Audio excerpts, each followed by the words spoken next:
আমাদের শরীরে যদি কিছু হরমোন বেড়ে যায় তাহলে কিন্তু ডায়াবেটিস হতে পারে।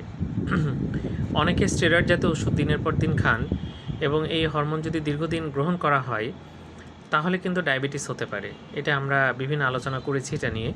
এছাড়া শরীরে যদি গ্রোথ হরমোন বেড়ে যায় তাহলে কিন্তু ডায়াবেটিস হয়, আমরা জানি। আবার যদি আমাদের অ্যাড্রেনাল হরমোন বেড়ে যায়, অ্যাড্রেনাল গ্ল্যান্ড থাকে কিডনির ওপরে, সেখান থেকে যে হরমোনগুলো আসে সেগুলো যদি বেড়ে যায় তাহলে কিন্তু ডায়াবেটিস হতে পারে।